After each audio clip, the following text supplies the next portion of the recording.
A jornada de um médium na Umbanda, olha, é um caminho de muito serviço, de disciplina e de uma conexão profunda, né? Hoje, a gente vai mergulhar nos passos essenciais que definem essa prática religiosa e a sua missão, que é a caridade.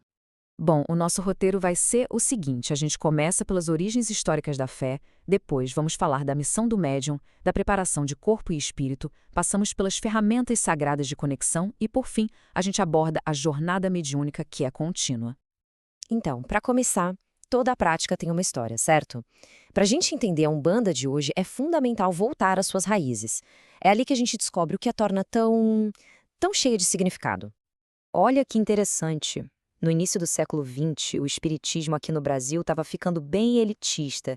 Chegava a rejeitar espíritos de pessoas que foram escravizadas, de indígenas. E foi nesse cenário que surgiu essa pergunta poderosa do Caboclo das Sete Encruzilhadas. Foi um desafio direto ao preconceito, uma afirmação de que todos, sem exceção, são iguais perante o divino. Essa, gente, foi a semente da Umbanda. Pois é, a história da Umbanda é uma de ressurgimento. Embora as raízes sejam super antigas, a fé como a gente conhece hoje, ela renasceu lá no comecinho de 1900, justamente como uma resposta a essa exclusão.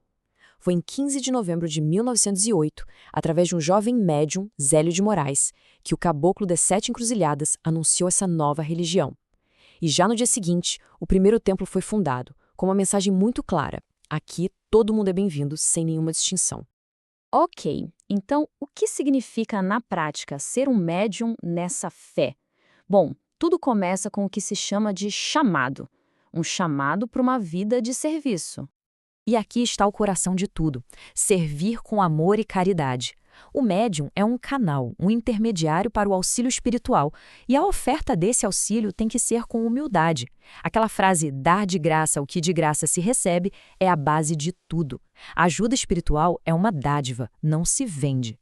Mas olha, o trabalho não é só para fora, não. A jornada mediúnica exige uma disciplina interna gigante.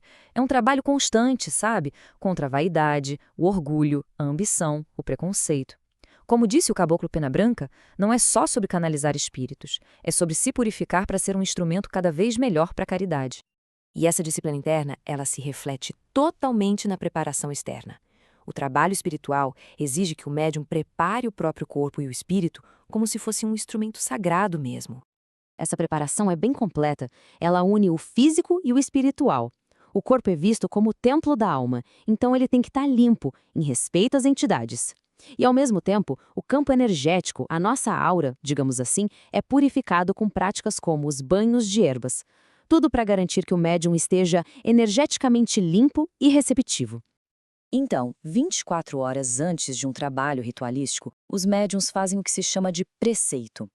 Isso envolve se abster de carne, de álcool, de relações sexuais e também práticas como acender uma vela para o anjo da guarda. E o ponto mais importante aqui não é a ideia de pecado de jeito nenhum. A busca é por um estado energético mais puro, mais elevado, para facilitar essa conexão espiritual. Beleza, agora vamos falar dos instrumentos sagrados que os médiuns usam.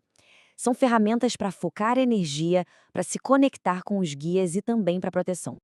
As velas, elas são muito mais que só uma luz. São um ponto de foco para a oração, um verdadeiro condutor de energia espiritual. E as cores? Cada cor corresponde a uma força divina diferente, os orixás. Cada cor de vela é como se fosse uma chave que invoca a energia de um orixá específico. Por exemplo, vermelho para algum, verde para Oxóssi. E aqui a gente vê muito forte o sincretismo com o catolicismo, que é uma marca da história religiosa do Brasil, né? Ogum associado a São Jorge, Iansã a Santa Bárbara, e por aí vai. Agora, a guia, ou o filo de contas, esse é um dos objetos mais pessoais e sagrados de um médium. É muito mais do que um simples colar, gente. É um escudo de proteção, um elo consagrado com os guias espirituais. E tem que ser cuidado com o máximo de respeito. E os materiais da guia, eles mesmos carregam energias específicas. Uma guia nunca, jamais vai ser de plástico, porque o plástico isolaria essa função espiritual. Cada semente, cada pedra, cada material é escolhido a dedo para se alinhar com a vibração do espírito que ela representa. Chegamos a um ponto importante. Se tornar médium não é um ponto final, uma formatura. A jornada de desenvolvimento, de aprendizado, de serviço, ela é constante, dura a vida toda. E aí vem a pergunta que todo mundo faz.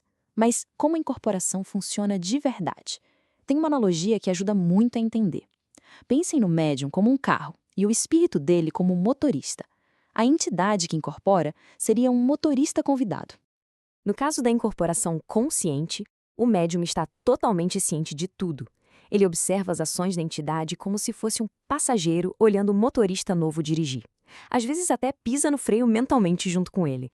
Já na semiconsciente, o médium já ganhou mais confiança, ele está mais relaxado.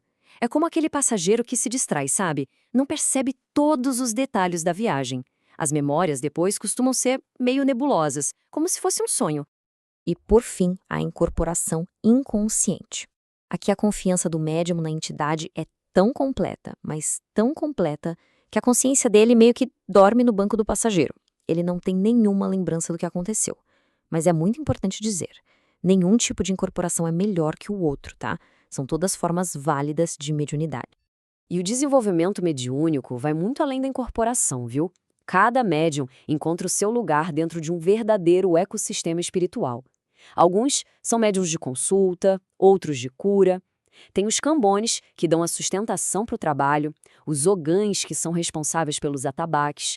Cada função é única, mas todas são absolutamente vitais para o trabalho do terreiro.